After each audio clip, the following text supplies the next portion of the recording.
some of the research shows that 90% of the thoughts that we think on a daily basis are the same thoughts as the day before.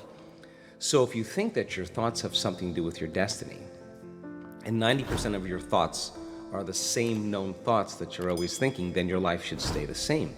Because the same thoughts lead to the same choices. The same choices lead to the same behaviors. The same behaviors create the same experiences. The same experiences produce the same emotions. Those same emotions tend to influence the way we think. And our biology, our neurocircuitry, our neurochemistry, our hormones, and even our gene expression is equal to how we think, how we act, and how we feel. And how you think, how you act, and how you feel is called your personality. And your personality creates your personal reality. That's it. So then it makes sense then, if you want to create a new personal reality, a new life, you're going to have to change your personality. And you got to start thinking about what you've been thinking about and change it. You got to become aware of your unconscious habits and behaviors, even how you speak. Then you have to look at the emotions that you live by every single day and decide, do these emotions belong in my future? So many people try to create a new life as the same person. In order to create a new personal reality, you got to change your personality. So the principle of neuroscience says that nerve cells that fire together wire together.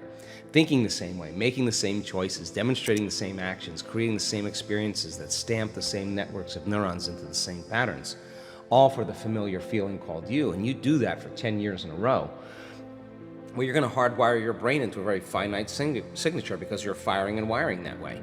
And that box in the brain, that becomes our personality, becomes our identity. And by the time we're 35 years old, for the most part, we've done something so many times that the body now knows how to do it as well as the mind, and that's a habit.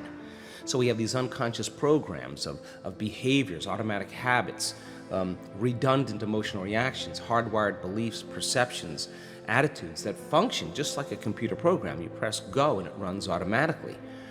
So then when it comes time to change, thinking positively is going to do nothing, because your body has been conditioned for the most part into a program in the past.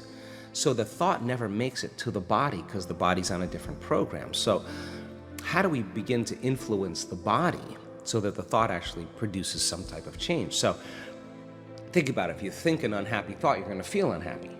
If you think you're a failure, you're going to feel like a failure. Once you feel like a failure, you're going to think you're a failure.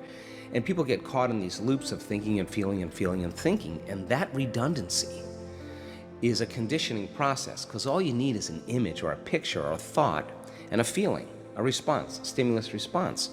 And so the people tend to condition their brain and body into the past. And so when it comes time to change, you got to leave that familiar territory. And any choice that you make, if you said, hey, I'm going to eat a better diet, I'm going to wake up early and work out, I'm going to do meditation, the moment you decide to do something differently, get ready, because it's going to feel uncomfortable. It's going to feel unfamiliar. There's going to be some uncertainty. You're not going to be able to predict the next moment. That means you've left your known biology and you're stepping into the unknown. Now, theoretically, that sounds great, but if the body has been conditioned into a familiar feeling, it's in the known. The moment you take it outside the familiarity, it wants to go back to where it's comfortable. So the body starts influencing the mind, and this is where people say, why don't you start your diet tomorrow? Oh, why don't you start working out this evening? You're really never going to change. You're too tired. You have a headache. This doesn't feel right. And this is where people talk themselves out of it, because if they respond to that thought leads to the same choice, which leads to the same behavior, creates the same experience, produces the same feeling, and then they say, this feels right. No, that feels familiar. So going from one state of mind and body to another state of mind and body, you got to cross a river. And the hardest part about change is not making the same choice as you did the day before.